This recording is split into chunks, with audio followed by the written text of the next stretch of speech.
Neither WJOU or its licensee, Oakwood University, necessarily share all the views expressed in its programs. They are, however, presented as public information.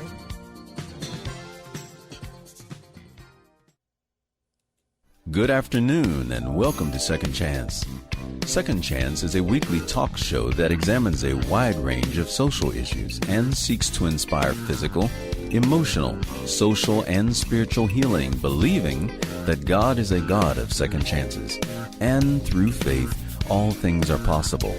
Second Chance airs live each week from the beautiful campus of Oakwood University and features real people with real issues and offers real answers. And now, here's your host, Kenneth Anderson.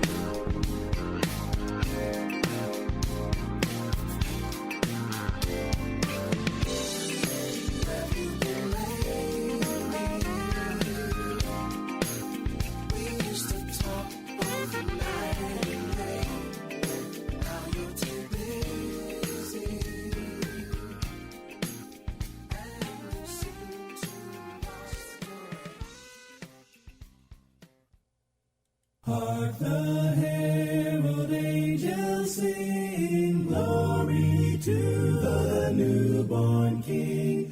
Peace on earth and mercy mild, God and sinners reconciled. Joyful though ye nations rise, join the triumph of the skies with the angelic hosts proclaim, Christ is born in Bethlehem. Hark the herald angels sing, glory to the newborn King.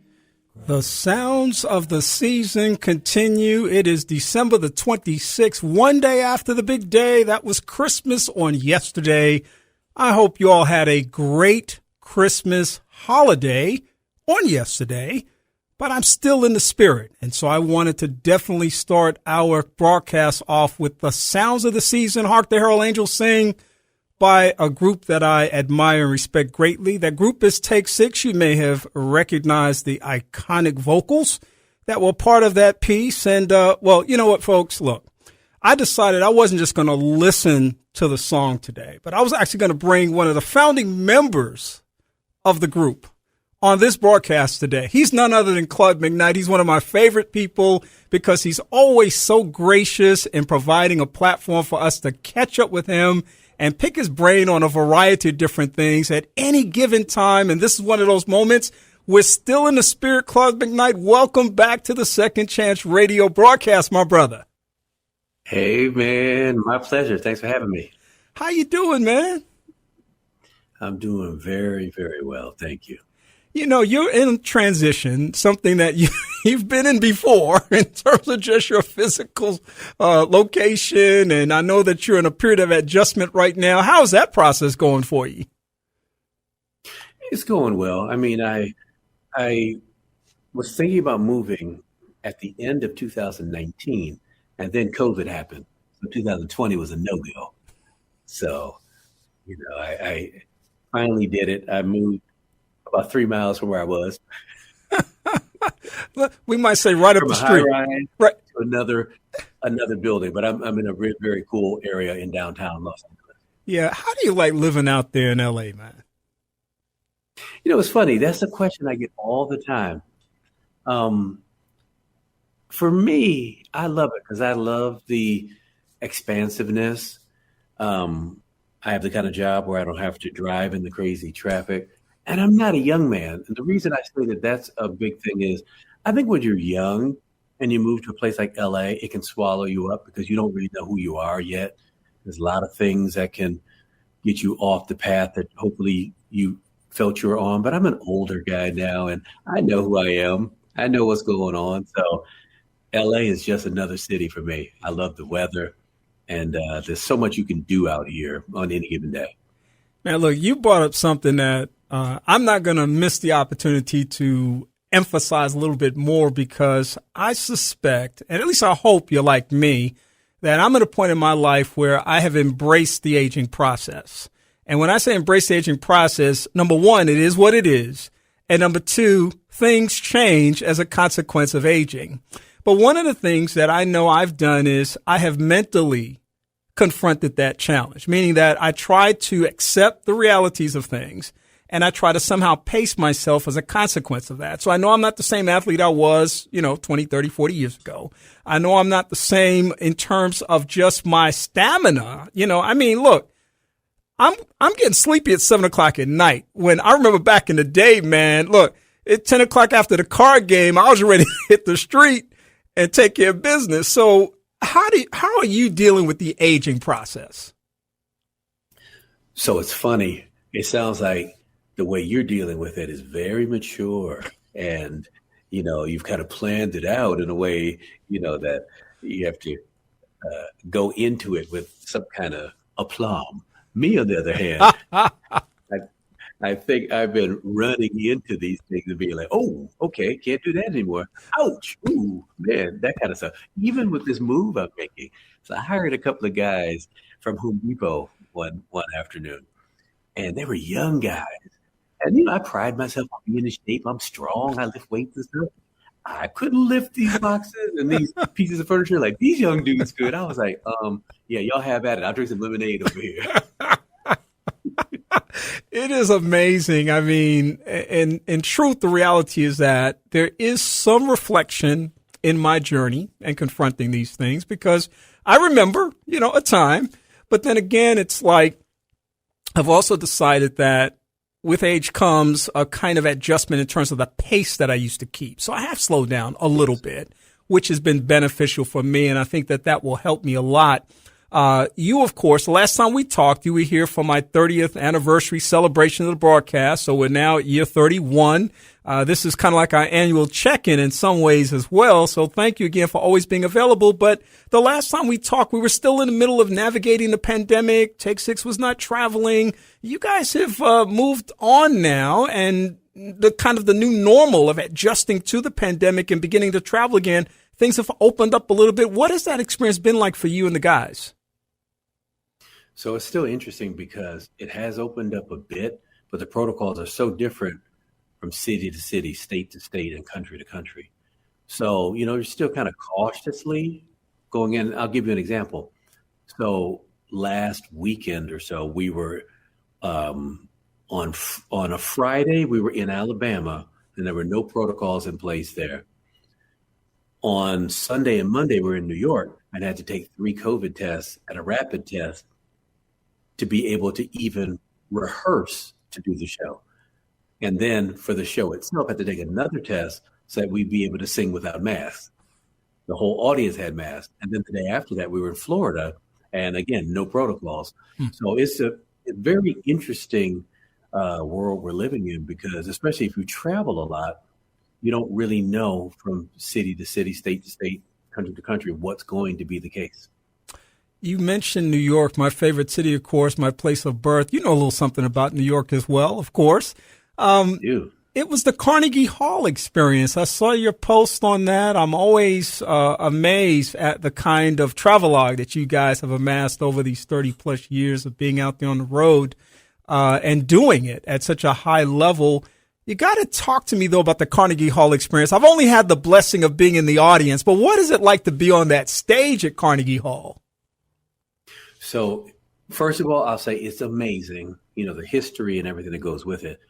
This was, I want to say, our 3rd or 4th time on that stage in our career, but the first time in well over, I want to say, maybe 20 years. So it was kind of a homecoming of sorts. You go on that stage and the building itself, and just walking up to it is like, ooh, this is Carnegie. And there's very few places in the world with that kind of pedigree. But Carnegie Hall, the acoustics, just the history of it. It was just an amazing time. Let me back into the conversation about aging once again. Of course, the pandemic has slowed a lot of stuff down. Have you found an appreciation in this sort of slowing down of the pace that you used to keep? I can only imagine how many frequent flyer miles you must have amassed over the years total. I mean, maybe you've, spent some, but you certainly have amassed an incredible number of miles. Have you found an appreciation for the slowing down in this particular space? So yes and no. I appreciated the slowdown early on in the pandemic because we had been going really strong for 30 plus years, 100, 120, 130 dates a year, all that time.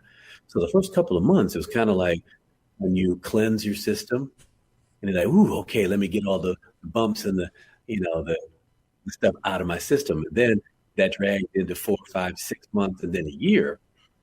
So that became really strange because we had a way of living life for so long that was all of a sudden ground to a stop.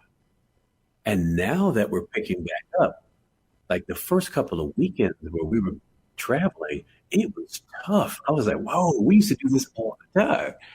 So of course the aging process is part of that. But I think the other thing is when you're used to doing something all the time, you at times don't know how raggedy you're getting. It's wear and tear, man. So, it was more than a notion to ramp back up. Yeah. Listen, your guys are your guys. There's no question about it. David, of course, Person and I had a chance to talk with you all on my podcast, Jazz McKinney Anderson again. Very gracious appreciation for the way you guys make yourselves available. Talk to me a little bit about what it's like to still be working with these guys after all these years. I know you all profess great love for one another and great respect for one another. What is that experience like to still be with these guys after so many years? So it's going to sound cliche, but it's amazing because these dudes are my family. And that's how we all look at each other. I mean, think about it. When you've been in the same group of people over 30 years, we've been there for marriages, divorces, remarriages, births, deaths, parents getting older, amazing highs, amazing lows, all those things all together all this time. So it's either going to bring you completely closer or it's going to completely tear you apart. And for us, it's brought us closer. And I think, going back to your other question about how the pandemic has how we've handled the slowdown, when we've been able to see each other, it's almost like being thirsty and now you're drinking all the water and say, oh, this is amazing. Like an oasis. That's what it feels like when we see each other again. So we needed a little bit of time off. And each time we see each other now, it's like, my brother, my brother. That's absolutely outstanding. I'm talking this afternoon with one of the founding members of the most amazing vocal group in my lifetime. And of course, I say for all time, because I have just such great respect for their work and their work ethic and the fact that they're still churning it out after so many years that began at the place that I'm at right now. I mean, literally began right here in Huntsville, Alabama, just a little bit to the north of where the station is right now on the campus of Oakwood College, then University today. You have to reflect on that every now and then and think about that early start, those early beginnings. And I just wonder in this moment, as you look back, what kind of thoughts come to your mind about the journey that began in that particular place? So we don't get to think about it that often until someone interviews us about it or until we are actually on the campus doing something. So we were on the campus this past alumni weekend doing some things that we got to do some filming at Moran Hall, and we went to the radio station, all that. So when we do that, it's surreal, because I'm thinking about that very first performance at a Friday night program at Moran Hall. And, just starting the group itself, it started out as a quartet. I was a freshman. And so my roommate and a couple other guys, we threw a group together really quickly because if you know anything about Oakwood, at least back in the day, you could get almost any other three guys that have a quartet. Yeah, except for me, though. I always want to make that clear. Except for me. I was always the one listening and cheering people on, but I get your point. Right. So we get the opportunity every once in a while to reminisce. And so Alumni Weekend this past year was one of those times. And again, it was surreal to be, sitting in the chairs in Moran Hall and to be up by the stage at Moran Hall and walking, that walkway up to Blake Center. It's like, oh, this is my place. I have been able to teach at Oakwood. I worked at Oakwood for a short period of time in the administrative area of the LEAP program. And I have these moments because that's where my education began. Came all the way from New York to attend Oakwood many, many years ago. Never left Huntsville, stayed right here. I think as we look at Huntsville today and all the progress that it's had, I wish I could say that I knew it would happen. I didn't know it would happen. I just knew Huntsville was a much smaller place, and I knew that Oakwood was a very intimate place and a very intimate experience that produced a lot in me. And I credit so much of what I've become to what those early experiences were like. So when I go to the campus now, it's always an experience. As I drive onto the campus, I see those words, enter to learn, depart to serve, and I just start thinking about the way the campus has evolved over the years and the many experiences that I've had. It's just a great experience. It's part of that unifying thing, too, among us who've been through that journey, that we can so many years later reflect on that process and that experience. Claude, tell me a little bit about, this is December 26th. It's the day after Christmas, and the last couple of years have been really, really challenging for people for a lot of reasons. And no one has been spared. I think we've all had a chance to challenge ourselves to think about this. So I want to ask you a little bit about what are the holidays like for you now and then in general, because I want to kind of talk a little bit about the traditions of the holiday and the kind of things you look forward to in this particular season. That's great questions. The holiday season for me personally, at least for the last 35 years, has been a time of reflection and just completely chilling out, because Take Six decided a long time ago that after Thanksgiving and leading up into Christmas, we would shut things down. It's very, very rare, if ever at all, that we're performing after, let's say, December 20th or so on any given year, so it's a time for us to be with our families. And that's what it's always been for me. I used to try, when I lived in Nashville, I used to try to go and see my mom in Huntsville or see my daughter Jessica in Birmingham, because on that side of the world. Now that I'm out in LA, I've been able to see my daughter Issa, who's on this side. And a few times Jessica and Aiden, my grandson, have come out this way. So it's always family. And I think that's what it's always been for Take Six all these years as well, because any other holiday or any other time, we're basically on the road. Tradition. So one of the things that I did this year that I had never, ever done before was my wife and I and my mother-in-law put the trees up on October the 31st. Earliest time we've ever done it. We put 3 trees up. My mother-in-law, who has a very serious medical condition, has been living with us since June of 2020. So we're now full-time caregivers. And it's been amazing because I've had a chance to kind of think about the holidays in different ways because of that, but also simply because of the pandemic as well as other transitions that have occurred in my life. Both my parents are deceased. My 2 of my sisters are deceased. Family's fragmented right now because we're in different places. It's important, I think, to embrace the holiday season for everything that it's worth. They talk about the spirit of Christmas or the spirit of the holidays and giving and sharing and family. Are there ways that you've thought about this season in terms of new traditions? Because clearly all of our lives change over the years. So new traditions, again, it's directed at family, because for many years, let me go back. Thanksgiving was always the Willis family, my mom's side of the family. So we would try to go to Huntsville because we have aunts and my mom was living there, or we would go to Ohio, which is where my uncles live and a lot of the cousins, or Atlanta. So those three places, and that was Thanksgiving all the time. And then Christmas, I would try to go to Montana, which is where Issa was living. And so for probably 10, 13 years or so, that was Christmas tradition because it would be snowing there.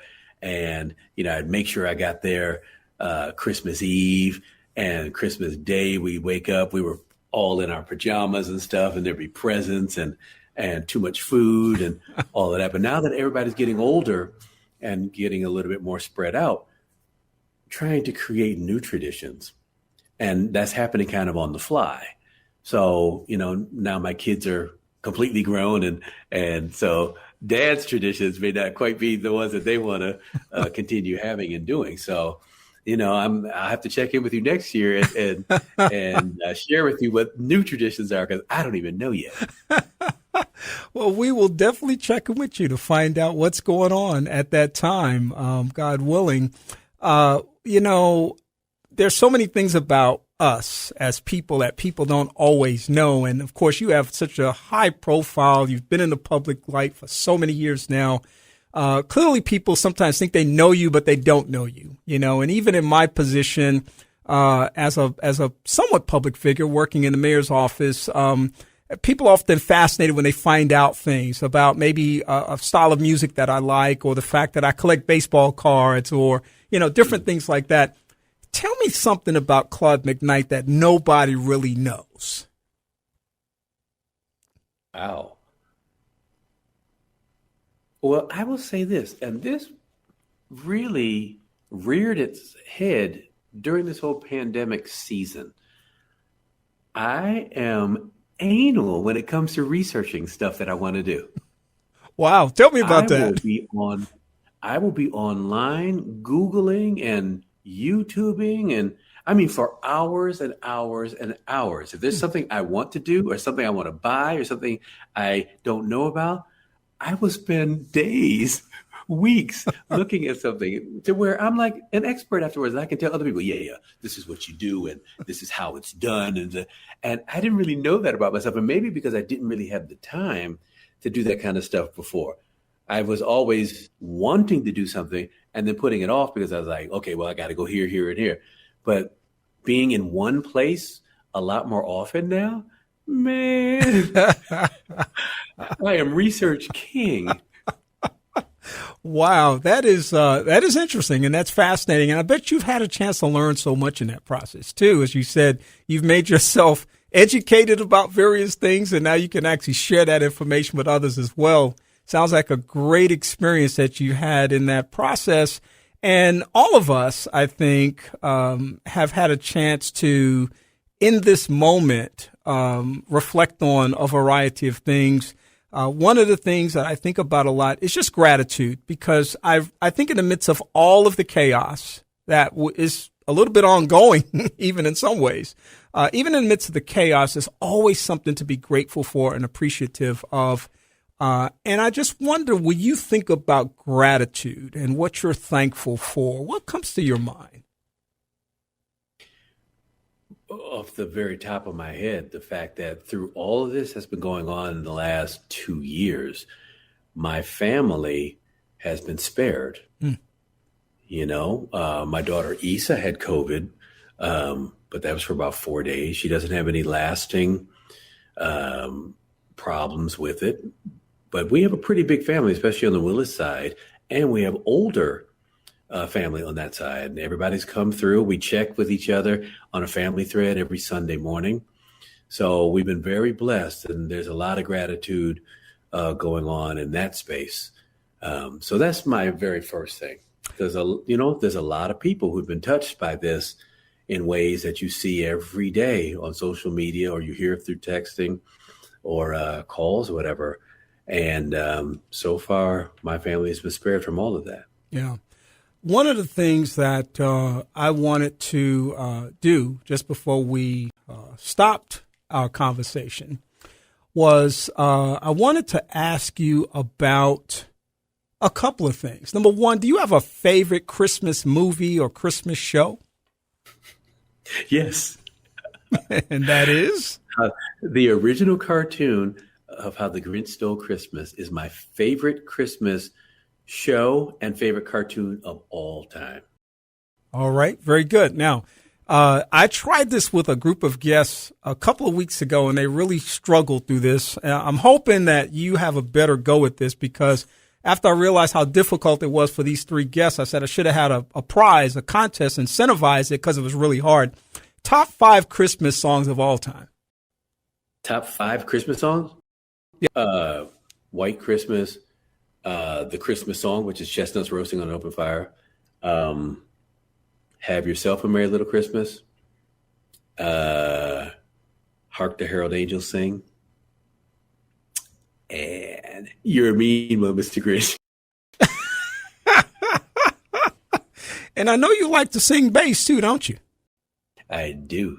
That's another reason why I love that song so much, is because Take Six got to record it, and I got to sing bass with Alvin Shea. That's right. That's a great song too. I love it. Claude, listen, we're running short on time here, which always happens when we're in the middle of our conversation. But I wonder if I could just, I'm really imposing on you at this point, but can you give me a little a cappella something in the spirit of the Christmas season? I mean, I've got Claude McKnight here, founding member of Take Six. If I didn't ask him to sing a little something for me, people would say, well, why didn't you ask him to sing a little something for you? So can you give us a little something? You don't have to give us the whole thing. Can you give us a little something? Sure. Hark the herald angels sing, glory to the newborn King. Peace on earth and mercy mild, God and sinners reconciled. Joyful all ye nations rise, joy the triumph of the skies. With angelic hosts proclaim, Christ is born in Bethlehem. Hark the herald angels sing, glory to the newborn King. Ladies and gentlemen, that's Claude McKnight, founding member of Take Six. Man, I tell you, every time this happens, I am absolutely thrilled by the opportunity to be able to chat with you. Just such a real, authentic, genuine, down-to-earth brother. And still, so many years later, the guy. And we thank you so much for being here today. If people want to follow you and Take Six, I know you got a big social media presence, a very vibrant experience there. How can people reach out to you and connect to you? So for Take Six, they can find us on Facebook, Instagram, YouTube, Twitter at Take Six Official. And for those who don't know, it's the number 6, the word. So Take Six Official. And you can find me on Twitter and Facebook at Claude McKnight. My Instagram is down. I don't know why. I don't know what happened, but that was Claudie Mac. Apparently, someone doesn't want me on Instagram, I guess. But you can find me on the other places at Claude McKnight. All right. Man, listen, it's been a pleasure until our next opportunity. Godspeed, best wishes to you, and continued happy holidays. You're always a blessing, brother. Thank you so much. You as well. Thank you. All right. Have a great day. All right, man. Ladies and gentlemen, none other than Claude McKnight, founding member of Take Six. We are always appreciative of his generous access that he provides to us as we have these conversations from time to time. And so we will continue with our broadcast today. I hope that you are enjoying it. In fact, I think that in line with the sounds of the season, let's do a little more Take Six. And this is going to be a real short one as we get ready for our next conversation. I'll be back in just a moment with more of the broadcast. Kenny Anderson, Second Chance. Hope that you're having a great day. The world, the Lord is come. Let earth receive her King. Let every heart prepare room. And heaven and nature sing. And heaven and nature sing. And heaven and nature sing. Joy joy to the earth, the Savior reigns. Let men their songs employ. While fields and floods, rocks, hills, and plains repeat the sounding joy. Repeat the sounding joy. Oh, repeat, repeat the sounding joy to the world. The Lord is come. Let earth receive a King. Let every heart prepare Him room. And heaven and nature sing. And heaven and nature sing. And heaven and heaven and nature sing. Joy, sing, joy, joy. Everyone sing. And heaven and nature sing. Joy to the world. And nature and nature sing. When is the best time to talk to your family about staying in touch during a disaster? When floodwaters reach your door? When wildfires are engulfing the edge of your neighborhood? Or an earthquake is destroying buildings? Or is the best time perhaps today? During a disaster, you may not be able to stay in touch with your family or friends as easily as you think. Go to ema.alabama.gov and make your emergency plan today. Don't wait. Communicate. Brought to you by the Alabama Emergency Management Agency, FEMA, and the Ad Council. Save a place for me. Save a space for me. In your heart.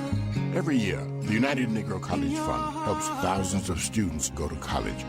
But for everyone we help, there's one we can't, not without the funds. Save a place for me. Please support the United Negro College Fund. A mind is a terrible thing to waste. Call 1-800-332-UNCF. A message from the Ad Council. Transforming lives. You're listening to Second Chance with Kenneth Anderson.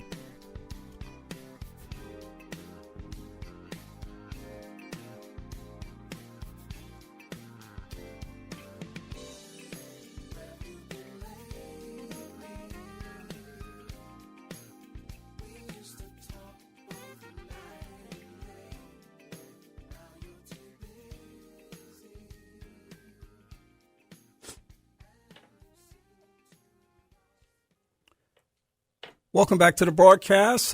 Kenny Anderson, Second Chance. I hope that you're enjoying the conversation today. We kicked things off with a conversation with Claude McKnight of Take Six, founding member of the group. Of course, Claude always finds an opportunity to touch base with us on our invitation. Very gracious and generous person who always makes himself available for catch up and a conversation. To be able to just kind of, chop it up a little bit, which, of course, we enjoy doing. That conversation this afternoon, of course, part of our Christmas gala on this December the 26th, the day after Christmas. I hope that everybody had a great Christmas holiday on yesterday. The season is not over yet because, of course, today is the first day of Kwanzaa. And Kwanzaa is not the Black Christmas. It's not a holiday. It is an opportunity to experience the culture of the Black community. And, of course, the very first day of Kwanzaa and the subsequent days of Kwanzaa reflect various aspects of the African diaspora. And this, of course, is something that all of us, regardless of who you are, should be interested in, should be something that you are talking about, something that you are embracing and appreciating and celebrating in a variety of ways. And, of course, we focus on this particular time of year with the principles of Nguzo Saba, which are the 7 principles in Kwanzaa. And we focus on this first day by saying Habari Gani, which means what's the news, And the response, of course, is umoja. And umoja means to strive for and to maintain unity in the family, community, and the race. So umoja is a Kiswahili word for unity. And the word for today for Kwanzaa is unity, umoja. So I'm umoja all day long. It's about unity and it's about connecting and it's about all other kind of great things. While we're waiting for another guest to come in, we're not going to lose any time. We're going to bring another special guest into the studio at this time. He, of course, is someone that has been who I've been hanging out with. Let me get this straight. Who I've been hanging out with for the last 3 or 4 months in the Office of Diversity, Equity, and Inclusion. He is Kendric Holder. Kendric is let's see, Kendric, you are the co-op student for the Meyer, for the governor's office. I'm getting all confused here. The governor's office of Minority Affairs, and it's a first-time program, and we're very happy to have that program. How you doing, Kendric? I'm doing fine. How about you? I'm doing great. Have you had a good holiday season? Yes, sir. I actually got to go visit family this past weekend in California, so it's been a great holiday season. Yeah. And with this being the day after Christmas, of course, you've had some time to spend time with family and friends and loved ones and celebrate holiday. What does the Christmas holiday mean to you? The Christmas holiday to me means just the opportunity to embrace your family, your loved ones. Holidays are very special because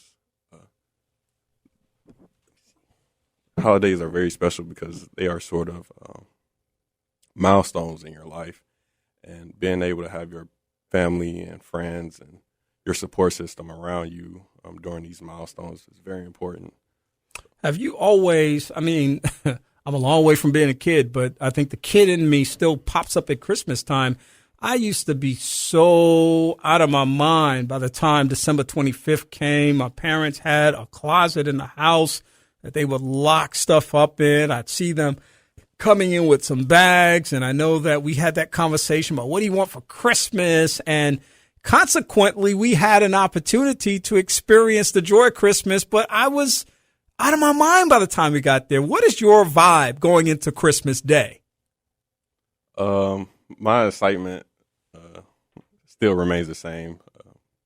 You never get tired of waking up on Christmas morning. It's not as early as it used to be. I remember I'd knock on my parents' door like 6:30 in the morning. And let's get this party started, right? Ready to open gifts, which my little brother has fully taken control of. He keeps the tradition alive as far as doing that. But the excitement remains the same, just being able to see my little brother get the gifts he wanted and my parents getting the gifts they want. And also just having some of my adult bills taken care of, which Christmas has come for to me is basically things such as car maintenance or maybe the rent is being paid. So it's always a joyous occasion when that happens. We call that pragmatic Christmas, getting them bills paid. Right. All right. Well, look, Kendric, thank you so much for stepping in and joining us for a few moments. We appreciate always learning about what you're doing. We hope that you have a happy new year, and we'll look forward to seeing you in 2022. Yes, sir. Thank you. It's always an honor to be a part of the broadcast. All right. Fantastic. As I said, we got more going on today here, folks. And he is here now. He is none other than, you see his smiling face right there. He's none other than Jonathan Slocumb. Jay Sloke, what's up, boy? First of all, I think I need to talk like the brother who just left because, he had big boys. And I think I need to have my whole interview talking like that brother right there because he looked like Jimmy Walker, but he sounded like Barry White. You know what I'm saying?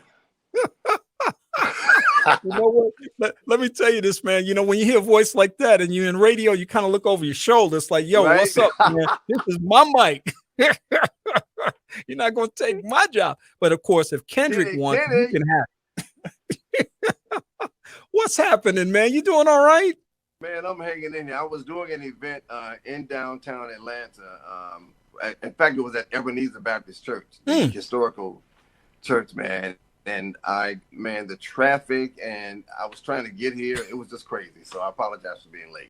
Man, look, you're here now. That's all that matters. It's the day after Christmas. We've come together as family and friends and loved ones. We're having a great time, and there's no question about that. We're celebrating it. And when I asked you to come on the show, it's for a bunch of reasons. It's because of our personal history, of course, being friends for so many years. But, man, we need to laugh, man. This is a time where we just need to embrace humor and the ability to be able to see the lighter side of things in life. I got to ask you first, as we begin this conversation, about your journey over the last 18 to 20 months with this pandemic. What's it been like for you? Well, honestly, Kenny, though I'm in this industry, and first of all, thanks for having me, man. I jumped at the opportunity to hang out with you because you and I have history, and we'll leave it at that. But, I have mixed feelings because, of course, there's nothing good about the people who have lost lives and the illnesses, and then the previous administration, their illness.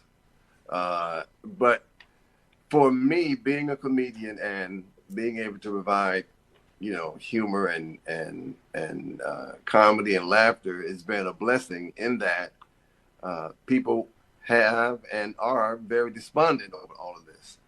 And in as much as I have always considered myself as being like a provider of good times, it's heightened the necessity of it during all of this. And so it's been my honor. I don't do very much because, things have closed down. There haven't been a lot of places, but I do the best I can. And I just kind of take it as on a one-on-one situation. I take my gift seriously. So if it's in front of, 50,000 when I'm hosting Essence Music Festival, or if it's, that guy that's standing in line at the grocery store, I do what I can to do what I can. And so I know the real significance of what I do, and I take it on, and it's an everyday thing, and I have no problem with it. Yeah. The pandemic has challenged all of us in different ways. And one of the ways that I think the pandemic has challenged us most significantly has been just in terms of reflecting on what really matters and just assessing our lives and that kind of thing, and providing learning lessons, because really that's what adversity is all about. What have you learned through the pandemic? Good question. Well, the biggest thing is to not take life for granted. I probably am just more thankful every day for what people consider the small things, like I remember when the whole thing started, there was one thing that everybody was frantic about, and now it's not as frantic, but I thank God for being able to use toilet tissue, man. Toilet tissue has been a blessing to me, because if we were stuck in the house and no toilet tissue, it would just be a horrible thing. So no, man, no. I'm just thankful for life, like I said, of all of it. Like I don't take anything for granted. I have my place that I live in. I moved back to Atlanta, and I was in LA for 30 some odd years, and life is what it is. But at the end of the day, you just got to be thankful for that day. Like I try hard not to reflect on mistakes I made in the past, or even the victories of the past. It's like today is the best day, to be excited about. So for me, that's it. When I wake up, my eyes open, I'm breathing. Okay, thanks, God. I appreciate it. Yeah. I'm always interested in a person's process. Whatever their industry is and whatever their skill set is, I'm always interested in their process. When I talk to authors, I'm like, what's your process in terms of writing a book? When I'm talking to a musician, what's your process in terms of composing music or performing music? As a comedian, what's your process? Where do you get your material from, and how do you approach a particular opportunity to share that on a stage? Yeah, everybody's got their, different processors. But for me, I've been in it a long time, and I've been more of a person that, talks about my observations. And then other times I consider myself being like a representative of other people's thoughts. So when I'm doing a performance, and I say many times what I think people are thinking as relates to whatever situation. So I can't sit here and say, okay, first I do this, and then I do that, and then I don't do that. It's just like a lot is off the cuff, but many times, because I know the audience that I'm going to be catering to, I know to present something that's specific to that audience. Like when I'm doing the National Dental Association, then we're talking about hygiene and teeth and, gums and all of that. I come in prepared with that. Same thing if I'm doing something for, a men's organization, or if I'm in concert with this kind of artist or the other. I know that there's a different audience. So I guess if I have to answer that, the process is to be prepared to cater to that specific audience at that specific time. When a joke is funny, do you work to perfect that joke, to expand that joke? And when a joke bombs, what's your response to that? Hey, man, my jokes will never bomb, man. Who you talking about? I said when a joke bombs. I didn't say your joke. I'm trying to say my jokes bomb, man. My jokes don't bomb, man. That's a Barbara Walters question. You're supposed to come to tears on that. Oh, yeah. When I bomb. But you know what? I do have a funny story when it comes. Okay, so bombing, that's relative, because we comedians feel that we bombed sometimes, and the audience did not think that. Truth is, so some people know about the story that I was called, like, personally, Aretha Franklin called my cell phone and invited me to go on tour with her in the latter years of her life. And of course I said yes, and I did it. So my first date with her was a sold out performance at Radio City Music Hall in New York. And I was ready I had my material ready for the Queen of Soul audience. I'm like, we about to talk about the people. And the curtain opened, Kenny, and I saw a bowl of vanilla ice cream with 3 chocolate chips in it. And I was like, whoa, look at all these white people. So I had to quickly come up with something, and I did. And to me, I bombed, because I'm used to a certain kind of a response. So, man, the show is over, and I'm feeling kind of down anyway. So the hotel was close by the venue, man. So I walked to the hotel, man. And I walked outside that door. Them people lost their minds. Oh, my God! I'm like, me? No, it was for me. I was like, they were like, oh, my God, you were so funny. Oh, my God, you're so funny. I'm like, okay. So, that's one of them stories, man. Yeah, listen, I was just, before we talked, I was talking with Claude Mack, of course, and he was holding it down out there in L.A. You guys are good friends, have spent some time together over the years. The Take 6 experience is a long-term experience. Of course, the Jonathan Slocumb experience is a long-term experience. You cut your teeth right here at College then. A lot of us know that. You were a funny guy back then. Jonathan, when did you realize that this was something that was going to be a part of your package for the world? So, ironically, let me just touch on one thing. I'm glad you had Claude on, because I don't know if people really know this. Maybe people within the Seventh-day Adventist community know this, but like my real start came by way of the graciousness of Take 6. Like after I left Oakwood and came back to Atlanta, I was a gospel choir director, and I was emceeing gospel concerts. And then the word got out, there's this black guy doing comedy and gospel concerts. They never heard of it. So I started traveling doing it. And then I went to Chicago and did it for Take 6. And at the time, the manager, Gail Hamilton, liked the dynamic of the two of us. And so suggested that I go on tour with them. And I did. And that's when my professional career pretty much started.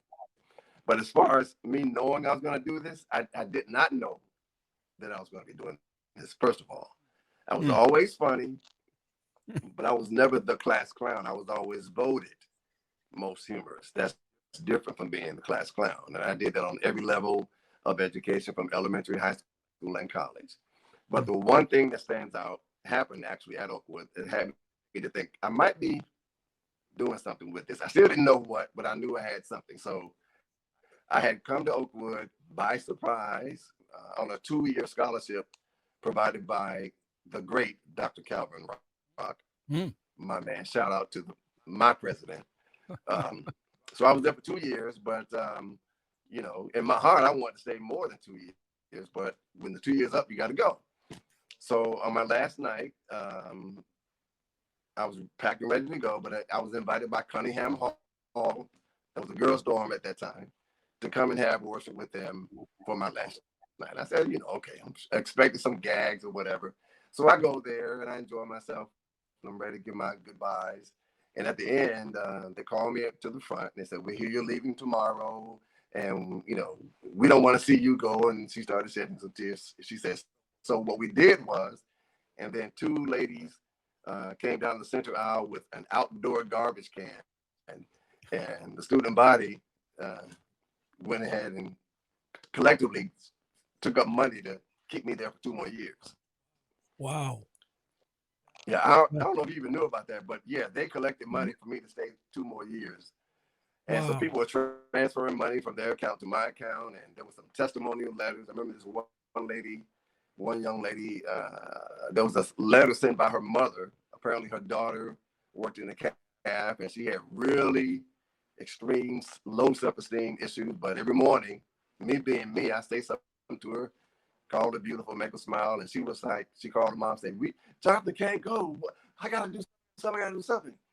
And so they collected money, and I stayed 2 more years. And that's what I knew. I'm probably going to be doing something with this. I don't know yet, but it's going to be something. So that was an indication for me. Wow. Listen, I didn't know about that. And that's why you're here today. And, you know, there's all kind of stuff that's posted online about different people who are in the public image, public arena. And one of the things that I just came across, and I know that this is the day that you're going to reveal this. Your middle name starts with a B. Yes. And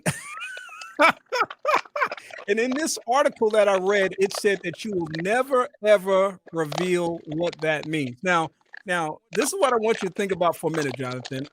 I think about this show as a show that reaches millions. But just think about this show as a show that reaches about 30 people, and that today you're going to do something special for Kenny Anderson. And because a lot of people won't follow this on YouTube or Facebook, they'll just completely miss it. You're going to tell us what your middle name is right here on the show. This is an exclusive. This is a Kenny Anderson, Jonathan Slocumb exclusive. So hit me, brother. What? You're not going to give it up. What are you asking? I'm asking what your middle name is. Oh, the middle initial is B. Right. And the full. Yeah. Well, here's the thing. My mother is Earlene Slocumb in Atlanta. She is a proud Seventh-day Adventist Christian, but she wasn't always that. And at the time that I was being born, she had an affair with alcohol. So this woman wasn't in her right mind when she named me. She was probably intoxicated. And so I think she made a mistake. And she named me this middle name that just doesn't make any sense to the world. So, you know, we're going to let it. I can't say it, Ken. I can't say it, brother. It's you can't say it. No, it's. You do know it, but you can't say it.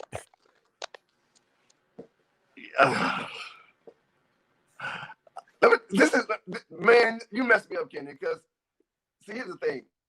I have one brother, my young brother.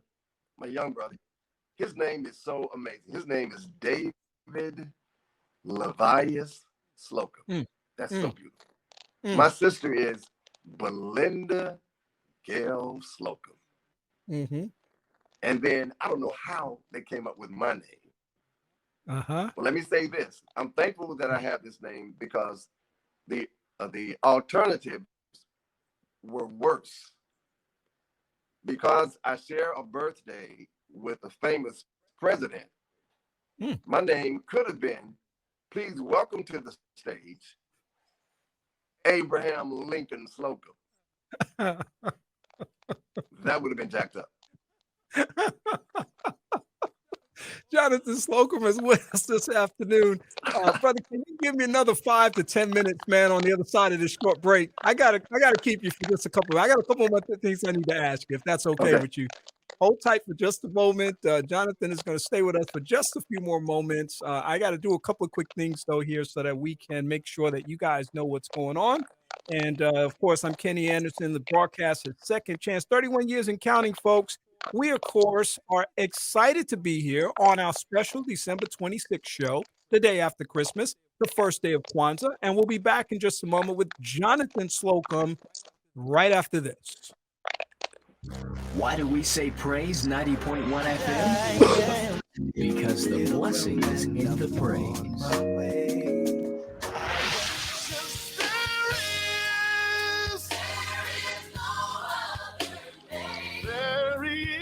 Praise 90.1 FM. When I give sweet something, no matter who or what you are, we must pray. Filling your day with songs of praise on Praise 90.1 FM. Transforming lives.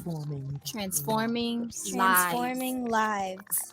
You're listening to Second Chance with Kenneth Anderson.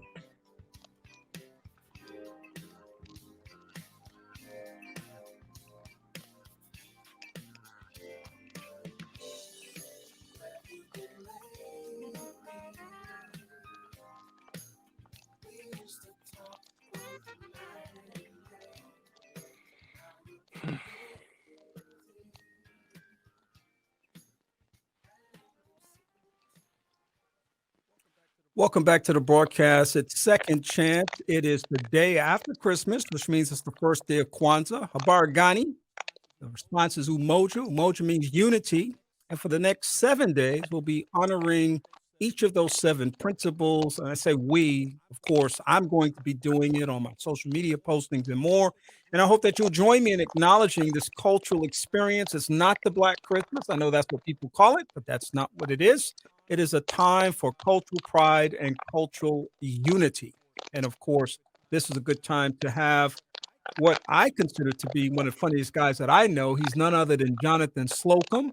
He is a good friend. You know, I love it when I bring friends on. You're not just this guy that's out there doing his thing. Right. You're actually somebody that I've known for a long, long time now. And I'm honored that we are still rolling, brother.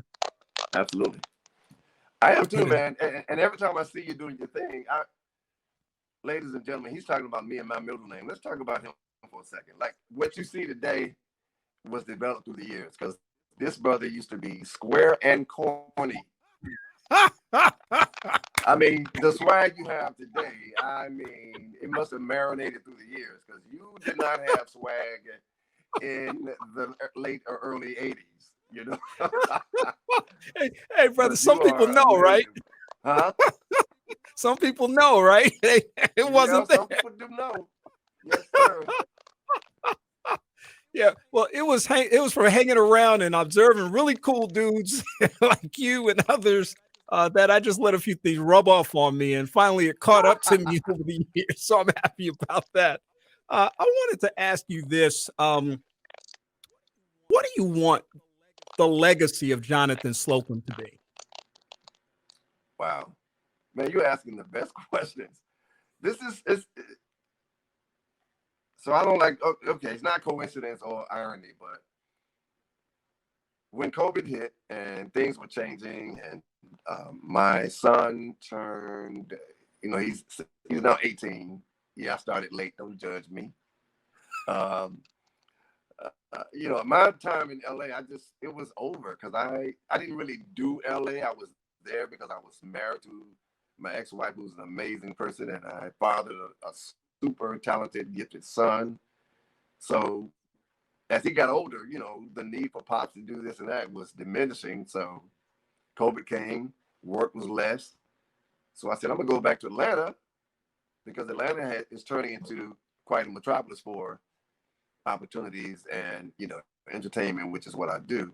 And the phrase that I used was, I'm gonna go back where my legacy began and seal my legacy.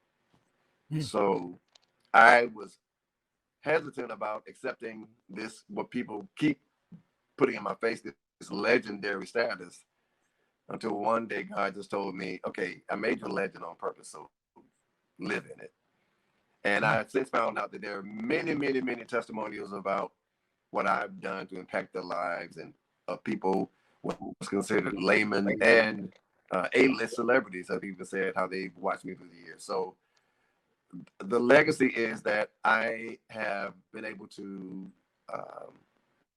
have a successful career in entertainment, in comedy, in urban comedy at that, without having to do what our good friend Whitley Phipps allowed me to use as my working and forever motto is, I don't have to compromise to be recognized. That's has been my theme and my motto for all of my career, and that's the legacy.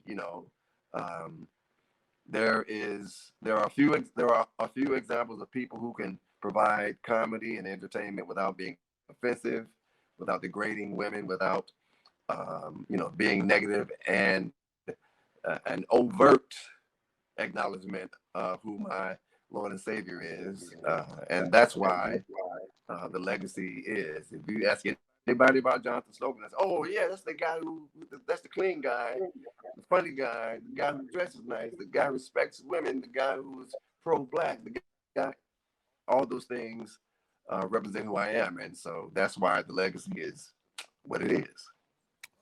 My final thought is focused on something that is a core part of your life's journey, and that is making people laugh, providing a release valve for people, a stabilizing force, which I think comedy really does. And especially in these times, as people have been self-reflective about what really matters, one of the things that I've talked to people a lot in the middle of the COVID pandemic has been the upside of COVID. In other words, what's that stabilizing force? And for me, a lot of it has been humor. There's nothing better to me than a gut-wrenching laugh, one that just like gets way down in your stomach. And, some people, when they laugh, they'll almost be embarrassed. They'll go, they kind of cover that thing up. I'm talking about letting that thing go. And so give me your perspective as a comedian on the role of humor in people's lives. Well, okay, a couple of things.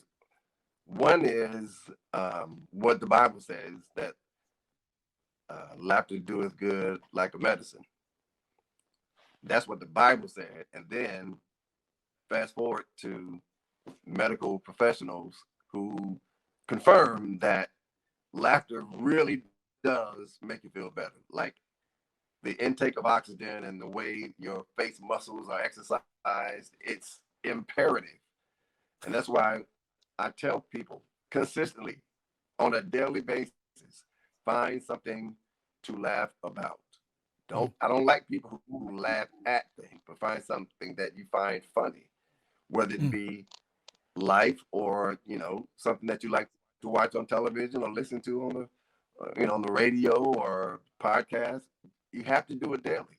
It's just, and then in addition, it just allows you to like break away from the stuff that's happening in the world, in your life.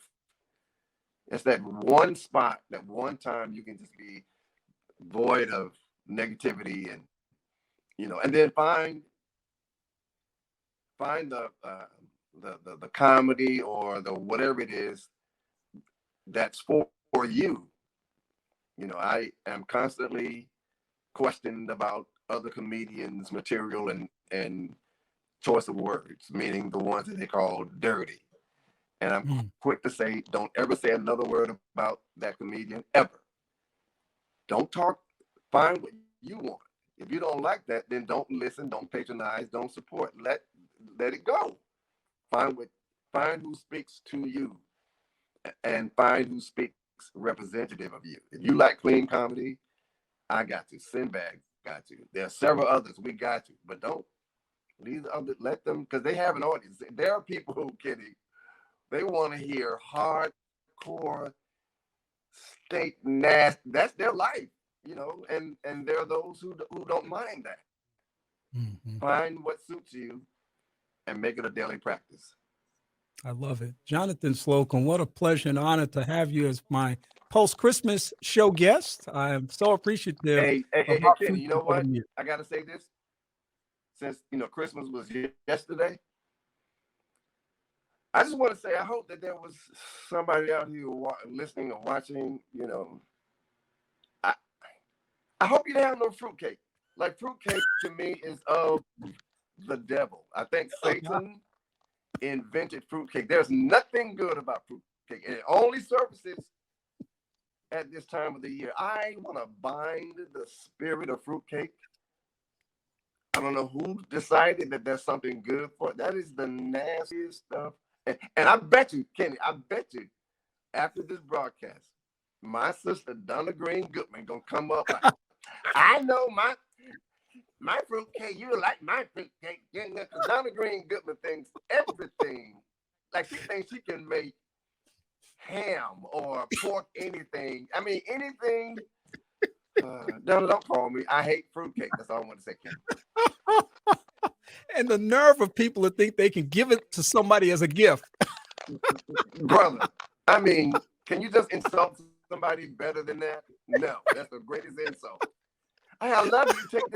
Take this log of fruitcake, and it's always in a log or some kind of a brick form. Jonathan Slocumb, it's been an absolute pleasure. How can people connect with you? You got a big social media presence. How can they do that? Man, don't nobody like it. I just discovered, don't nobody care, because don't nobody follow me no more. I got like 39 followers on every platform. Don't nobody love me, man. You know what, man, Ken, I got 6. I'm gonna go ahead and start I got 6. It's all good. Ken, I'm gonna go ahead and just start cussing, because the cussers get followers. I'm gonna learn how to. I'm gonna find some pastors out there who can show me how to cuss, because it's some preachers that are cussing. No, man. Okay, here it is. So on Instagram, I am. You can find me at I am Jonathan Slocumb. That's I am JONATHAN SLOCUMB. On Facebook, I'm comedian Jonathan Slocumb, and on Twitter, it's I am J Slocumb. And my Cash App is $JSLOKE for post-Christmas blessings. Hey, man, look, I'm going to be hollering at you soon, man. I want to try to do something with you in 22. So let's definitely connect sometime here in the near future. I'll share with you my thoughts, and we'll see where we go from there. You know how to get me. I got you, brother. It's always good to see you, man. Thanks for joining us this afternoon. Thank you. And let me just, one last thing. Can I say one last thing? Yeah. Shout out to WJOU, because my first beginnings at Oakwood was when it was WOCG. And me and Teddy Rivers were the first on-air personalities at WOCG. Wow. Talk about legacy and history. What was it, for the best in music and spoken word? You are too. Wow. Wow. Take us back, brother. Take us back. There's no question about it. This is legacy right here. Man. Thanks for having me, man. Love you too, brother. Take care of yourself, man. All right, you too, man. All right. Bye-bye. Jonathan Slocumb joining us this afternoon on the air. Our post-Christmas show, Laughter is Good for you, and we hope that you enjoyed that experience. We got lots more coming this afternoon, and it will come to you right after this short break.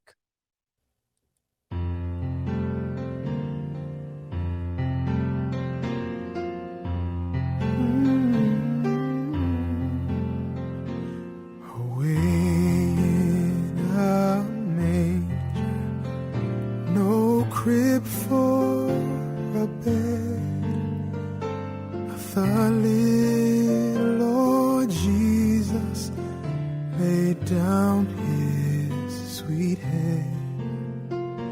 the stars in the bright sky. Look down where he lay, the little Lord Jesus, asleep on the hay.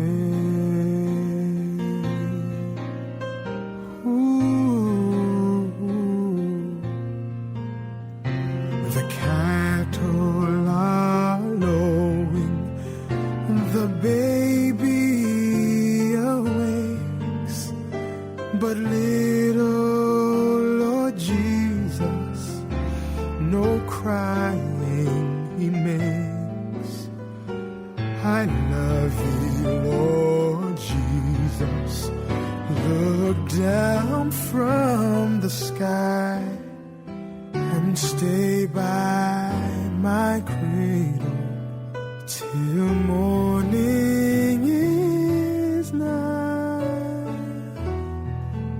Oh, is nigh. Oh.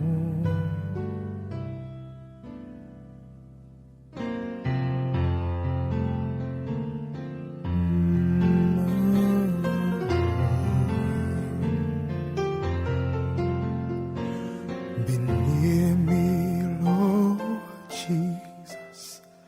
I ask you to stay close by me forever and love me, I pray. Bless all the dear children in thy tender care, and fit us for heaven to live with you there.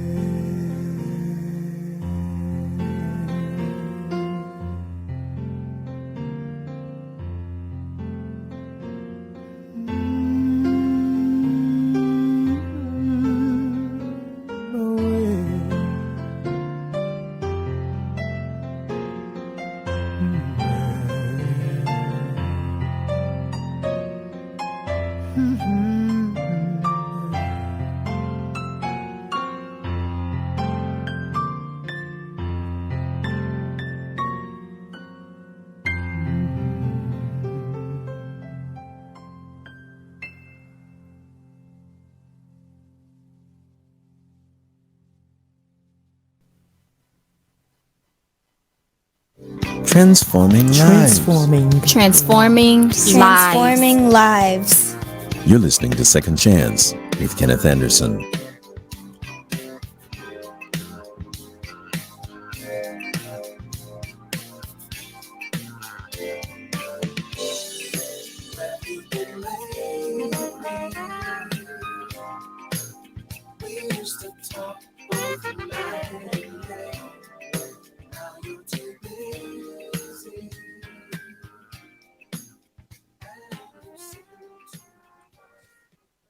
Thank you very much to comedian Jonathan and friend Jonathan Slocumb for joining me this afternoon on the Second Chance radio broadcast. This is our post-Christmas broadcast.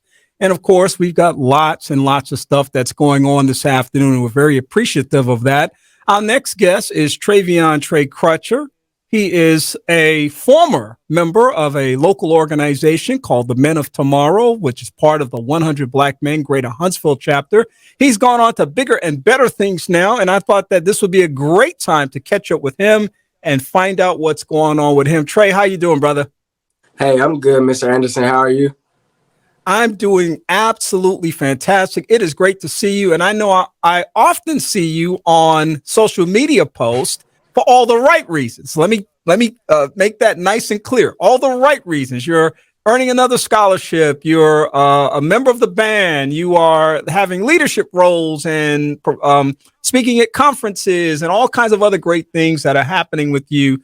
And I first of all want to say how proud I am to see of how you have internalized the values given to you by your mom, as well as all the great work that was provided through the 100 that you took absolute absolutely serious, and they have simply translated to a tremendous life for you. So congratulations on the broader sense of how you have moved forward in life. Yes, sir. Thank you. I appreciate it. So tell us a little something about where you are in school, what your major is, and then we'll talk a little bit more about some other things. Okay, yes. As Mr. Anderson said, I am Travion Crutcher. I'm currently in my senior year at Tennessee State University, and I'm studying mechanical engineering. That's kind of like the basics about me. So tell me now, let's take it back to the MOT for a moment. That's the Men of Tomorrow program with the 100. What are your earliest experiences in that group? How do you remember those experiences? I think that the earliest experiences that I have taken from the Men of Tomorrow program would probably be the conferences. The one conference that I did go to was in Atlanta, Georgia. And I vividly remember this one because I hadn't done a lot of like public speaking and things like that beforehand. Of course, I had been in the Men of Tomorrow program prior to the conference, but that kind of took it up to a whole nother level. So you had the people in the 100 Black Men mentoring programs, like from your city. So you had the Huntsville, the Greater Huntsville chapter, but on top of that, you had people from like Atlanta, you had people from New York, California. You kind of got like a broad sense of how big the organization is. And even to this day, I've met people from London that are involved with the 100 Black Men up until this day, and I still keep contact with them. So you had like a good sense of communication and opening your network and just expanding your network. And you also had a chance to meet people and just open up your communication. So that's what really stuck with me, just opening up my communication and going out and meeting people and not just being so timid. I've had the opportunity to speak publicly at the conference. So I gave the conference wrap up, that conference that I went to, and that was speaking in front of everyone who attended the conference. So that was the mentees, the mentors with the 100 Black Men. So it was very nerve-wracking for me, but it was a good opportunity for me to actually utilize that public speaking skill that they had been instilling in us. So that's what really I take away from that conference and just the overall program. And just, that's one moment that really stuck. You did a phenomenal job. And again, you had a significant role in that process with hundreds of people in this big ballroom and, everybody sitting down, listening to your every word. That had to be nerve-wracking, but you did such a great job. Yeah, I can only imagine. You did such a great job, though. And we watch you develop. We watch you grow. You developed into a leader within that organization because you served as the president of the Men of Tomorrow for a period of time as well. What kinds of things did you learn through that process as a leader? Some things as a leader that I've learned, and I'm still learning to this day, is that everyone just kind of have different personalities. You can't really approach a situation or something like that the same way that you would approach it with someone else. So you might have to just alter the way that you go about the situation. That's one thing that I've learned as the president of the Men of Tomorrow, as well as just in my leadership position as well, is that everyone isn't the same. And that's just a learning game. That's something that you're constantly learning. And I think that it's good that you're constantly learning something, and it's just keeping your mind active and just thinking of different solutions to the same problem generally. So I think that's something that I did learn as the president, and as well as just how to communicate from our leaders and our mentors and communicate whatever they're saying down to the mentees in a way that they can understand. So I think that those were the two main takeaways that I had serving in that position. People who are part of the Men of Tomorrow program, and I would imagine it'd be like this for some other chapters as well, they don't always get it. They don't always embrace what's being offered to them.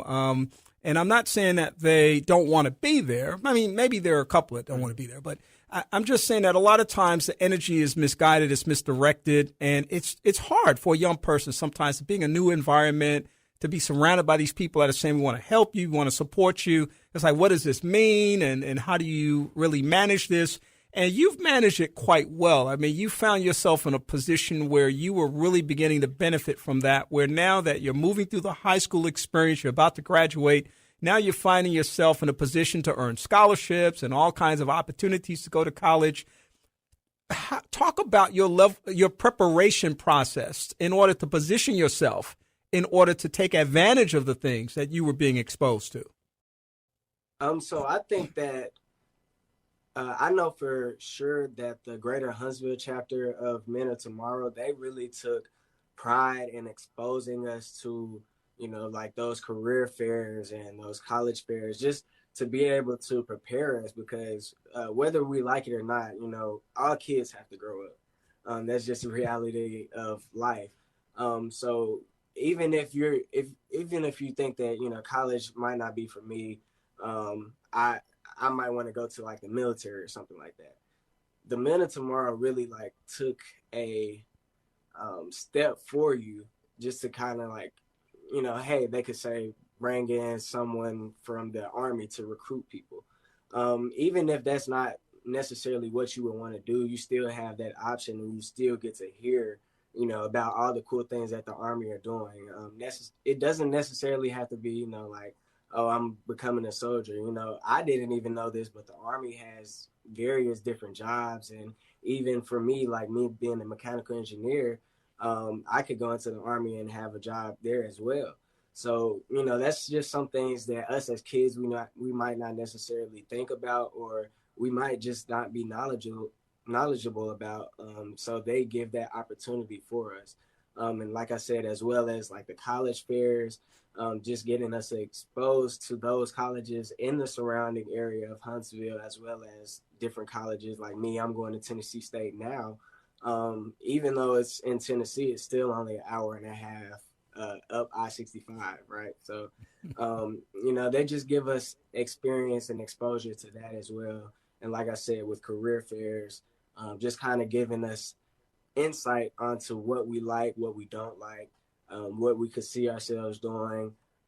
Me personally, I like to take things apart. I like to see how things work. That's one of the reasons why I chose engineering. Now, at the time while I was in Men of Tomorrow, I might not have known that it was engineering, but, as time went on and I got more exposed to things, I did discover that that's engineering, and that's what I wanted to pursue. So those are the kind of opportunities that they give for, that kind of thing, and just preparing us for life after our childhood. And you're at Tennessee State now. You're in your senior year, which kind of blows my mind, because it seems like you were just starting the process and now you're about to end the process and go into the next great thing in life. Tell me briefly, summarize the kinds of things that you've been involved in from a perspective of extracurricular activity on campus and other opportunities that you've had. Okay, so when I first got to Tennessee State, of course, I joined the band. That was something that I had on my goal for college, just going from high school to college.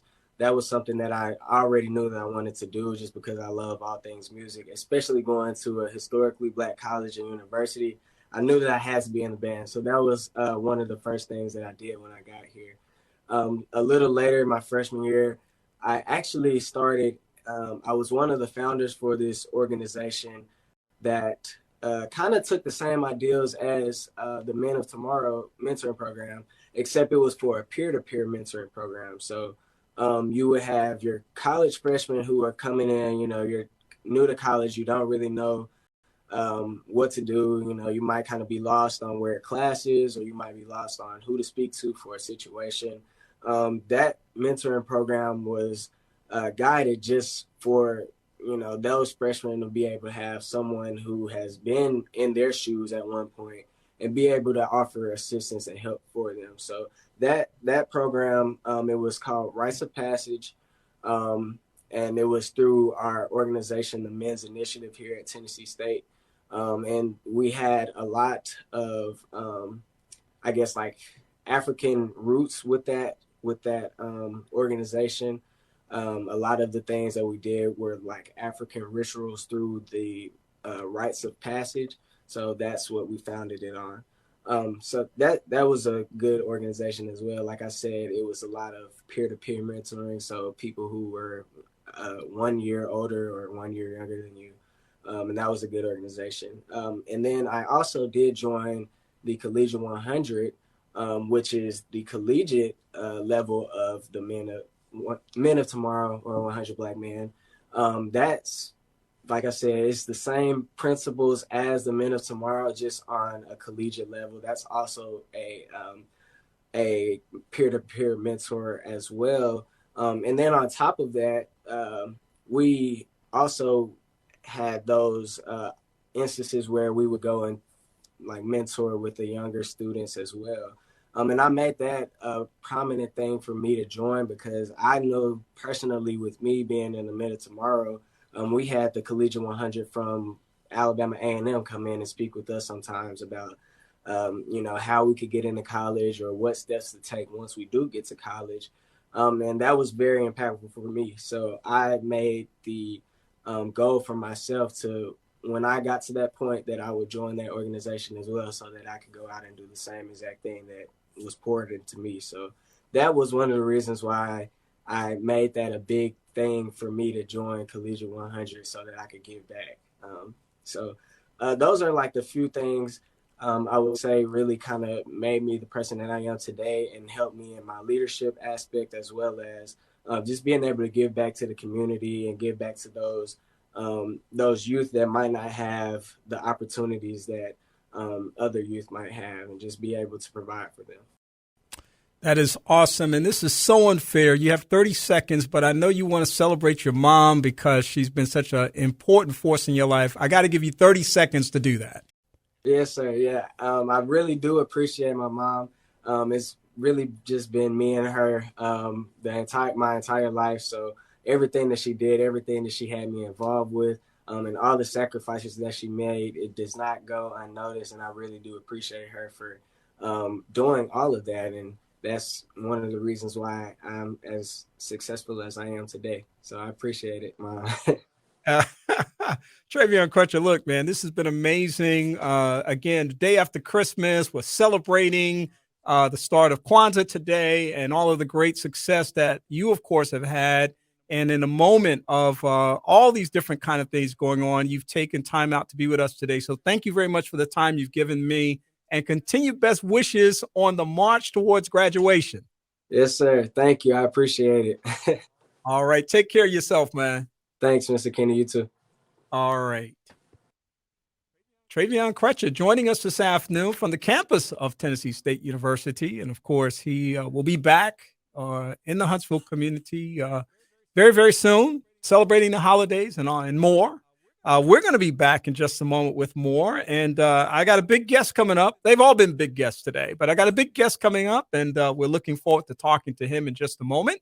I am Kenny Anderson, and I hope that you all are having an absolutely fantastic and amazing day. Oh, thou that tellest good tidings to Zion, get up into the high mountain.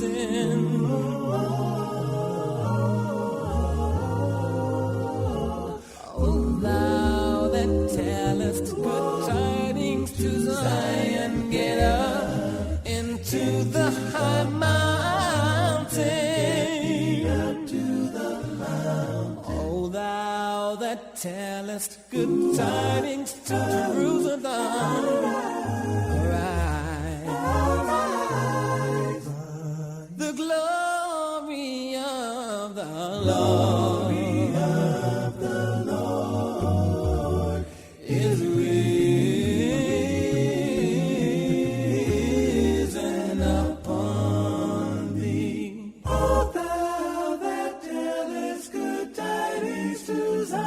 Say unto the cities of Judah, the glory of the Lord.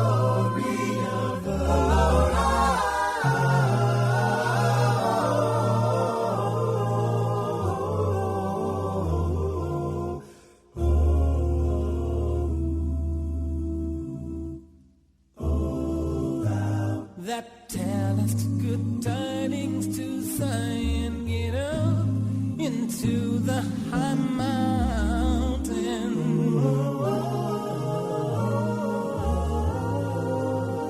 Oh, thou that tellest good tidings to Zion, get up into the high mountain.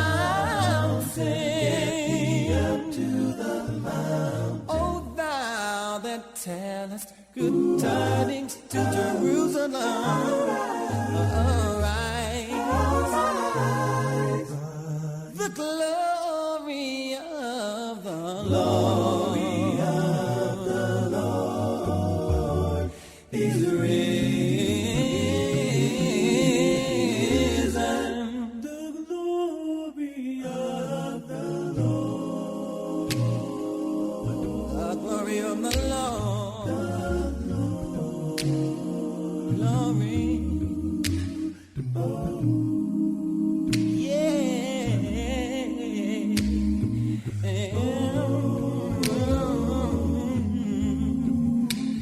Oh, get thee up, get thee up, get way up and shine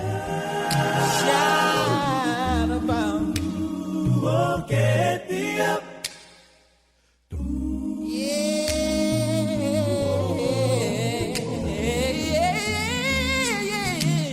Just get thee up, get me up, get thee up, way up, get way up. Can I shout about it? Ooh, gotta get a hold of myself.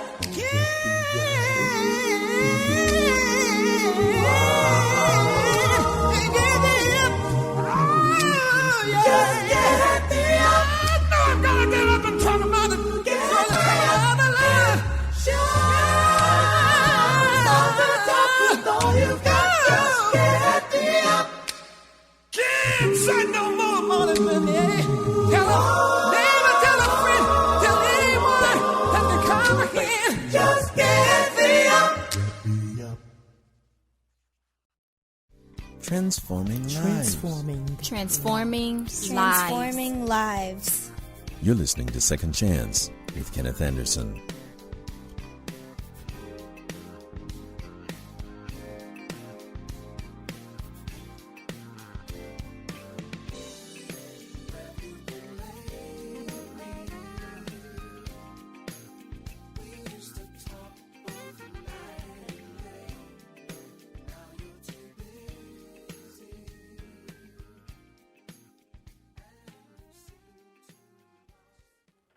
Welcome back to the broadcast. I hope that you enjoyed my conversation with Travion Crutcher, senior mechanical engineering major at the great TSU, just a little bit north of where we are right now. Native of Huntsville and graduate of the Men of Tomorrow program with the 100 Black Men of Huntsville, Greater Huntsville chapter. It's a tongue twister there, but we got through that. And, of course, we are always delighted to be able to highlight young people who are doing amazing things in our society today. And, of course, neither he nor I are young anymore, but we're young at heart. There's no question. There's no question about it, and I'm so glad to see him here. Let me introduce him on due diligence here. Growing up a scared, shy, skinny, wimpy kid, teased and beat up by bullies, Dan Meyer vowed he would someday perform superhuman feats, do the impossible, and change the world.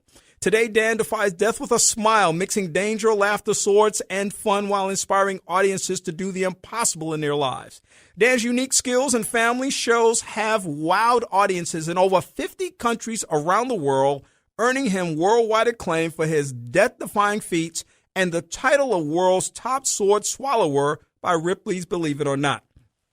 Dan now holds 40 world records and has been seen by over 750 million in 50 countries around the world, from the Today Show and the finals of America's Got Talent to Italy's Got Talent, France's Got Talent, and Israel's Got Talent. He's doing the Got Talent circuit. In 2007, Dan was awarded the 2007 IG Nobel Prize, in medicine at Harvard for his medical research on sword swallowing. It's a very talented guy here. And his viral TED Talk, Cutting Through Fear, which I had a chance to witness personally when we shared the stage. How'd they let me up on the stage that day, Dan, with all of your accomplishments? How did I must have got through a side door through security or something like that. He has been translated. This TED Talk, you got to go check it out. Cutting Through Fear has been translated into over 80 languages as the most translated TED Talk in the world. Dan Meyer's just the most, and he's taken time to be with us on Second Chance today. My man, Dan, what's going on? Good to be here, Kenny. Can you hear me okay? I can hear you well, man. It's great to see Good. you. You too. It's been a few years. It's been a few years. It was 2013 in the fall of that year. I had just gone to work for the city of Huntsville, and somebody said there's an amazing opportunity. We got a TED Talk opportunity coming up. Would you be interested? And little did I know Dan Meyer would be on the stage that day as well, working the red carpet as so many others of us had done. And it was truly an honor to meet you that day and to have been able to stay connected over these years. Yes, definitely. And now here we are years later, and we're still connected. That's right. And, you know, as I was talking to some people about the show and promoting it, some people were like, a sword swallower. That's interesting. But I think the key in this conversation is really all about the TED Talk, Cutting Through Fear. And it really is more about something that kind of the end result is the sword swallowing. But I want you to talk to me a little bit about the journey that took you to this place. Sure. I grew up a scared, shy, skinny, wimpy kid. I grew up in northern Indiana in a place called Michigan City, Indiana. And the first 20 years of my life, I was scared of everything. I was teased by the bullies and beat up. They said I'd never amount to anything with my life. I'd never be able to do anything with my life. I had what was called social anxiety disorder. And what that means is I would shake and stutter. My knees would shake. My heart would race. My whole body would shake. And the first 20 years of my life, I grew up in extreme fear. When I was 20 years old, I had the opportunity to move to India as a short-term Lutheran missionary. When I was 20, and was over there for several months, and God just kind of opened up my eyes at a lot of things. But the week before my 21st birthday, I came down with malaria fever. And the day that I came down with it, just before that, my mentor, Greg Ormson, and I were walking around. We were in a place called Thiruvannamalai in Tamil Nadu, India, and we stopped under a banyan tree. It was about 115 degrees, really hot. And Greg said, "Do you have thrones, Daniel?"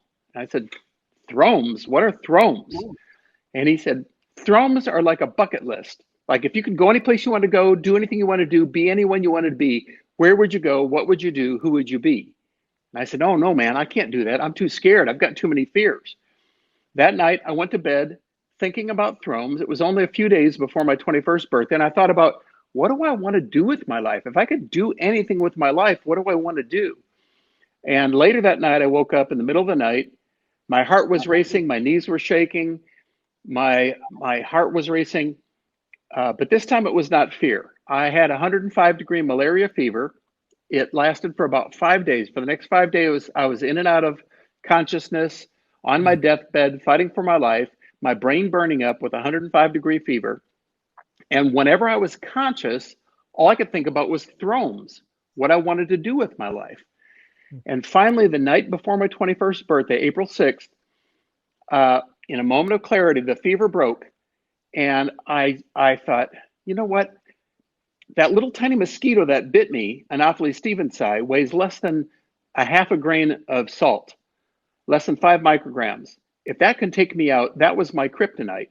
Then I realized, no, it's not the mosquito. It's the little parasite inside of the mosquito, Plasmodium falciparum, that kills over 1 million people a year. And then I thought, no, it's even bigger than that, even though it seems smaller. I realized that fear was my kryptonite, my parasite that had crippled and paralyzed me my entire life. So that night I prayed a little prayer. And I said, God, if you let me live till my 21st birthday, I will not let fear rule my life any longer. I'm going to put my fears to death and take on risks and challenges, find my purpose and calling, know my life has meaning, do something really remarkable with my life, and somehow change the world. I want to prove the impossible is not impossible. Now, I won't tell you if I survived until my 21st birthday or not. I'll let you figure that out for yourself. I'll take that. Yeah. But that night, I made my list of my first 10 thrones. And thrones is Thromes. It's from a book called The Thrones of Errol of Sherrill. And a throne is like a bucket list, a major life goal.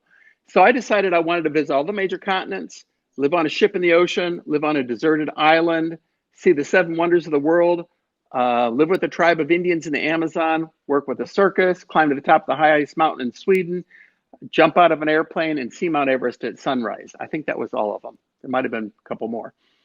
And I never thought any of that would happen. I grew up a poor kid, but I came back from India and had the opportunity to move to the Bahamas. And I lived on a little primitive island, a mile long, third of a mile wide, for about 7 years. That was kind of my wilderness period. And after that, I worked on a cruise ship as a scuba instructor, then moved to Mexico and then Amazon rainforest in Ecuador, lived with a tribe of Indians. That was another one of my thrones. Then I moved to Nashville. I worked with circuses as a clown, juggler, unicycle rider, fire eater. And in 1997, I heard there were less than a dozen sword swallowers left in the world. And by this time, every time I would check one throne off my list, I'd add 5 or 10 more onto my list. So the list just kept growing. So by this time, it was hundreds or thousands. And I started practicing the sword swallowing, practiced 10 to 12 times a day, every day for 4 years, about 14,000 unsuccessful attempts before I got my first sword down in 2001. And then it just kind of took off and blew up from there. And God's been blessing me. I've been honored to have been in 55 countries so far. And it's just been an incredible journey. I don't know. I gave you probably way too much than you wanted to know there, but that's kind of the whole backstory. No, listen, that is awesome. But I got to ask you, what is it? Help us understand what an unsuccessful attempt at swallowing a sword is, because that almost sounds like it's a fatal kind of a thing if it's unsuccessful. So what exactly do you mean by that? Well, I started out with a little dagger. This is not it, but it's a little dagger about like this. The one I started with was about 12 or 13 inches. This one's about 16, 17 inches. And an unsuccessful attempt is hitting the back of your throat and just bumping the back of your throat, and you gag and you can't find the right placement to go down. And that happened about 14,000 times until I changed my attitude, changed my belief system, changed my posture, got my back straight, and all of a sudden the first sword went down about 6 or 8 inches, February 12th, 2001. And I wasn't sure if I'd punctured something. I had to wait a couple days to make sure there was no internal bleeding. And then it took me about another 3 to 5 years to work that up into a show where I could swallow a sword, but I couldn't talk. I was, I didn't have the wherewithal to speak like you do. You're gifted with speaking, and I certainly didn't. So it took me about 3 to 5 years to work up and build a show. And from then on, I started doing world records and different things, and it just kind of took off from there. So you go from being a skinny, wimpy kid who's afraid of everything to swallowing swords, multiple world records, acknowledged as the world's top sword swallower. Then I got to tell you, if I'm going to identify, there may be something mystical about identifying thrones, but for me, I would have been thinking about scuba diving or, less risky kinds of things. I mean, you're talking about living on a primitive island, living with Indians in the Amazon rainforest, and all of these other kinds of things that people would, well, I won't say people won't necessarily embrace, but you had a whole list of those things. Was that just an explosion of ideas and opportunities that you thought to pursue, or how did that all shape up? Honestly, I think it was just my way of getting back at the bullies. I wanted to do things that the bullies could not do. They wouldn't let me play in their sports games. They wouldn't let me play basketball or football. So I wanted to do real magic, real feats, do things the other kids could not do. And one thing kind of led to another, and they just kind of kept getting higher and higher from, I lived in the Bahamas and like, okay, I guess I can do this. People do this, it's not the end of the world. It's not impossible. It's just kind of improbable for a scared, shy, skinny, wimpy kid like me. But then from there, well, gosh, I guess I can move to Mexico. I guess I can move to Ecuador. I guess I can move to Sweden or London or Kazakhstan. And it's just kind of kept growing. And Kenny, I think for me, it was a matter of a change of focus, a change of my perspective. The first 20 years, I had focused on the fear, on everything. Like I couldn't walk to the front of my classroom because I was afraid the bullies would throw spitballs at me or trip me or do, and I let the fear build up inside of me. So I focused on the fear. Now, after I had that paradigm shift on my 21st birthday, I didn't focus on the fears anymore. I focused on the dreams, on the thrones, on what I could do. In other words, don't focus on the 99% that's impossible. I remember when I first started looking at sword swallowing, I thought sword swallowing is like 99% impossible. And I looked at the lungs and the heart and the stomach, and I thought, that's 99% impossible. But then I changed my perspective. Instead of focusing on that 99% that was impossible, I focused on the 1% that was plausible and find a way to make it possible, how to line everything up and make it happen. And from then on, it's been that way in my life. It's really literally walking by faith.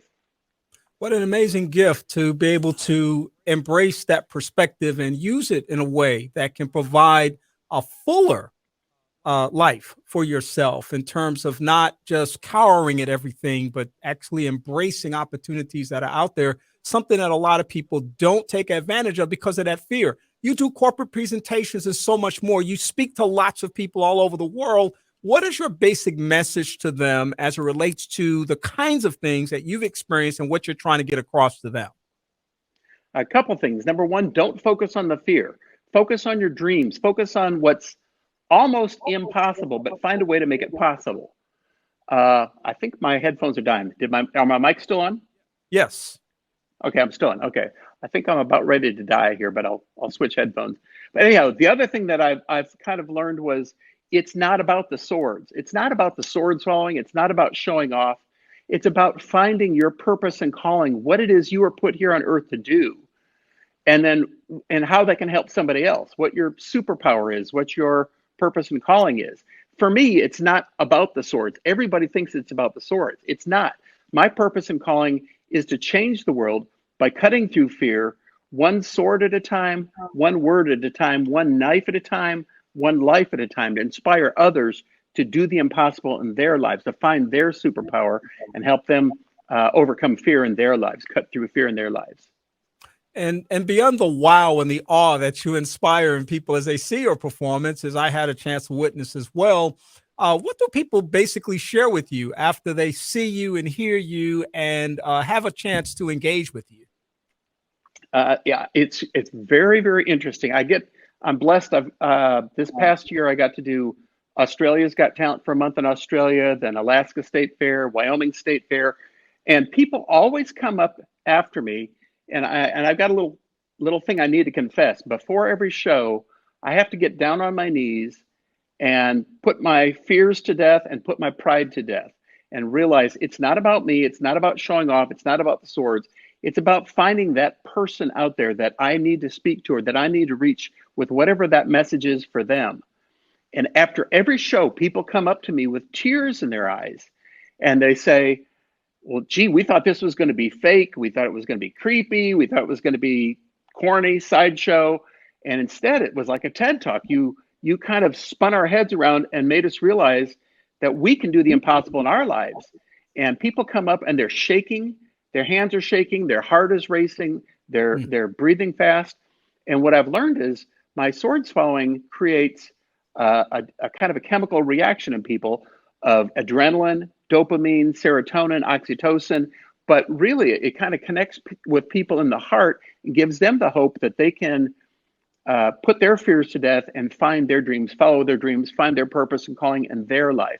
And for a lot of people, that's a big shock for them. They didn't expect that when they came to see a sword swallowing show. Are you prepared to show us something today, to do a small demonstration? Sure, I'll be glad to. I've got a few things with me. This is a little sword. I'm going to push the camera back. I'm hoping my mic doesn't die on me here, but hopefully you can see this. I don't usually swallow sitting down, but this will be the easiest way to do it. All right. And this is about 16 inches. I'm going to repress the gag reflex in the back of the throat, navigate a 90-degree turn down the cervical esophagus. At this point, I have to flip open my epiglottis and slide it down into my esophagus, not into my trachea, but into my esophagus, go between my lungs. When it gets to the center of the chest, I nudge my heart to the left, then slide it down past through the lower esophageal sphincter into the stomach, repress the retch reflex in the stomach, the peristalsis reflex in the throat, and all the way down to my duodenum in the bottom of my stomach. Here goes. Well, let's see if this one works. I haven't warmed up yet today, but we'll see.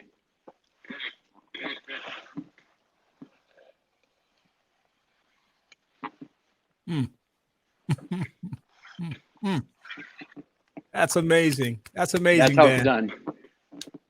That is amazing. I guess the world is yours. I mean, and the opportunity that you have to share this with so many people, as I keep saying, this is a gift. What you're doing is a gift. I really believe that. And when you talk about things like purpose and understanding why you've been placed here on this earth and the engagement and interaction and energy that is created through the spaces in which you connect with people has to be extremely powerful in this particular moment. So I thank you for sharing that demonstration with us. I know people are on the feed now going, wow, and probably so much more. I appreciate your explanation of what was going to happen. And I mean, even now my head is still popping saying he did all of that.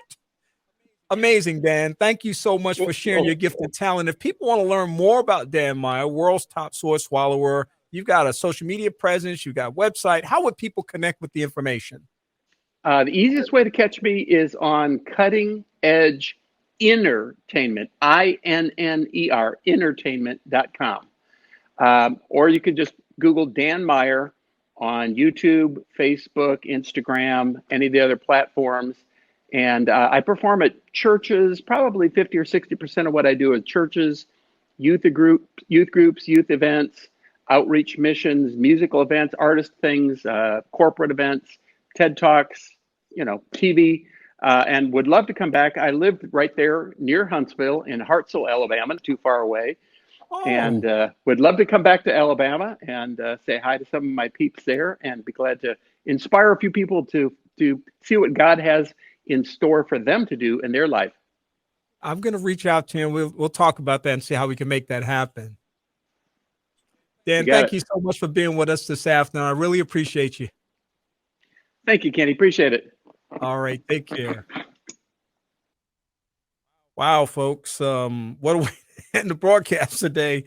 Dan Meyer, world's top sword swallower, world record holder.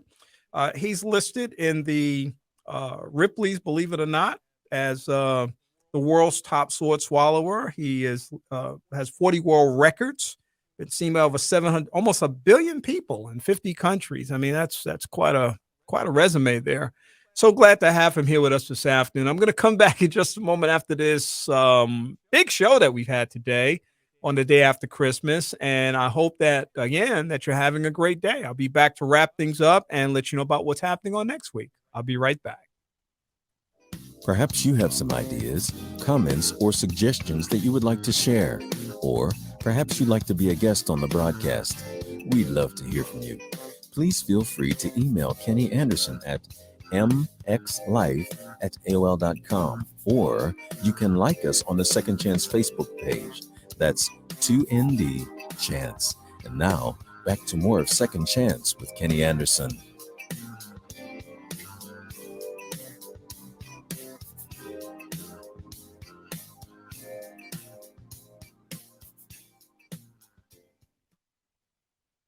What a show today, folks. Claude McKnight, founding member of Take Six, joining me for an in-depth conversation about a variety of things.